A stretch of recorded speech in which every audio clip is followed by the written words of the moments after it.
En ce moment, je suis en train de finaliser la présélection des photos pour la boutique en ligne parce que vous m'avez harcelé par tous les réseaux sociaux, mais c'est pas grave, je vous comprends. Bref, je suis en train de faire la sélection des chandails parce qu'on a 4 modèles pour femmes, 4 modèles pour hommes.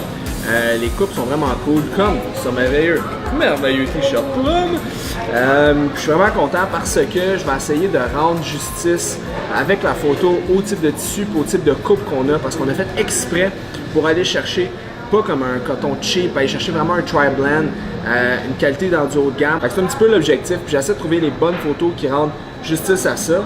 Puis parce que Sam, qui est en arrière de la caméra, a pris les photos, a utilisé son doigté légendaire d'homme à tout faire pour prendre de magnifiques photos des gens qui nous ont accompagnés cette journée-là en passant, merci. Et je me motive à aller m'entraîner parce que vous savez que l'entraînement, c'est plus que dans le gym. Poussez fort, tournez chez vous, right? L'entraînement commence 1 heure avant qu'en fait de la motivation et de la visualisation de qu'est-ce que vous allez faire. Tu sais, même moi, je vous vendrai pas le rêve, là. Ça m'arrive de pas avoir le goût d'aller au gym. Fait que je me mets dans un état d'esprit positif en faisant un projet que j'aime. Je garde ce que j'aime le moins faire pour très tôt le matin, quand mon cortisol est très élevé. Et par la suite, avant d'aller m'entraîner, je fais un projet qui me tient à cœur pour avoir l'énergie nécessaire pour aller frapper un workout.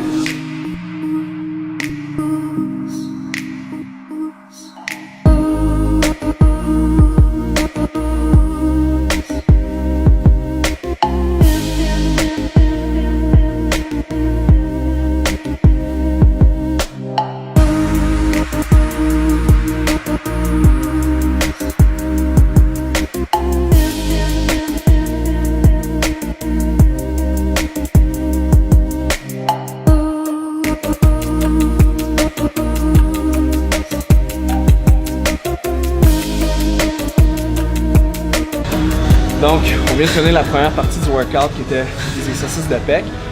Ce qu'il faut comprendre, c'est que c'est pas nécessairement le volume ou la quantité, c'est la qualité de travail qui est important. Ce que je veux dire par là, c'est que moi, il y a toujours une règle de 3 que j'utilise. Pas la règle de 3 du secondaire, mais la règle de 3 exercices. Si vous voulez travailler un muscle de façon efficiente, il y a 3 choses à retenir. Première des choses, il faut travailler dans sa partie la plus courte, où est-ce que la tension maximale est mise quand le muscle est raccourci. Travailler dans la partie la plus longue, où est-ce que la tension est mise quand le muscle est le plus allongé. Une portion qui est mise au milieu, entre les deux. C'est ce qu'on a fait aujourd'hui. J'ai commencé avec un pec deck, mais avec des poulies loin en avant. Ce qu'on veut faire, c'est vraiment mettre une tension maximale quand le muscle est raccourci. C'est pour ça que j'ai pris des poulies.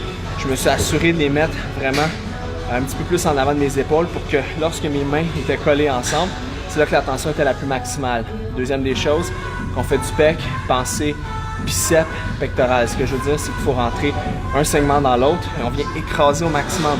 Souvent, je vais me promener sur Instagram puis je vais voir des pec decks comme ça.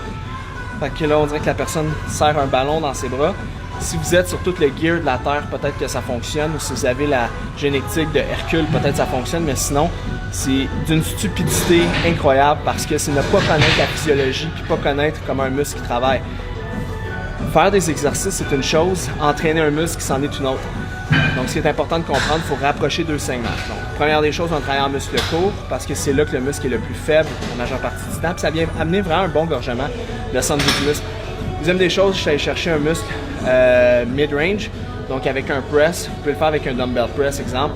Donc, la tension est mise en début de mouvement, mais je vous dirais plus de façon modérée quand la charge est vraiment à 90 degrés au niveau du corps. Donc, c'est un heureux mélange entre un muscle court et un muscle long, plus près du muscle long, mais bref.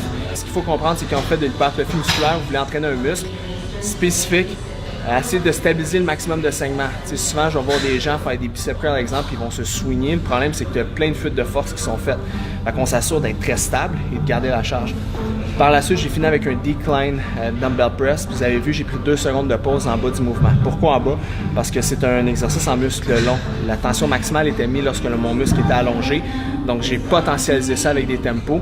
J'ai utilisé mon tempo d'isométrie pour venir surcharger mécaniquement mon muscle, ce qui arrive, ce qui a créé un meilleur engorgement au niveau musculaire, ce qui m'a permis aussi d'aller chercher plus de micro-déchirures. Donc, de cette façon-là, on a travaillé 3 courbes de force différentes pour le même muscle. Donc, ça fonctionne bien sur les pecs à cause de l'enlignement au niveau des fibres. Un biceps ne serait pas obligatoire de travailler comme ça parce que les fibres sont longitudinales, mais ça c'est un long plug. Fait que c'est de comprendre. Donc, 3 exercices, la règle de 3. Souvent, les gens vont dire « Ouais, mais Félix, tu n'as pas fait 9 exercices dans ton workout. » Non, parce que j'ai mis 100% d'effort et de output d'énergie sur chaque exercice. C'est impossible de faire un entraînement de 9 exercices, à moins que ça soit du gros gear, et avoir des résultats. La raison est simple, il ne faut pas mettre 100% d'énergie sur 500 reps. C'est impossible. Votre forme va laquer, votre charge va descendre. Bref, il va y avoir une diminution du retour au niveau des résultats. Fait que souvent, more is not always better. Des fois, le moins en faire va donner de meilleurs résultats. Fait que là, je m'en vais travailler mes épaules en muscle court et en muscle long.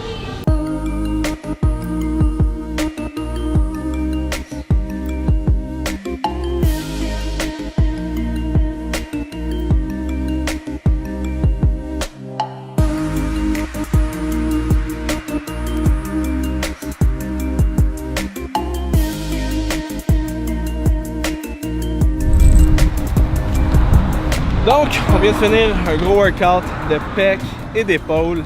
Comme j'expliquais tantôt, l'important c'est la qualité et non la quantité de travail qu'on fait. Quand j'ai fait les épaules, ce que j'adore faire, comme vous avez vu, j'ai superseté mon muscle court. Donc, je me suis mis dans une position défavorable, right? Fait que je me suis penché sur le côté. Fait que déjà là, en faisant mon lateral raise, le moment qui était le plus difficile, c'est lorsque mon bras était levé. Et en étant penché, je travaillais en muscle court. Donc, quand mon muscle était très raccourci, c'est là que c'était extrêmement difficile. Donc, première des choses que j'ai faites.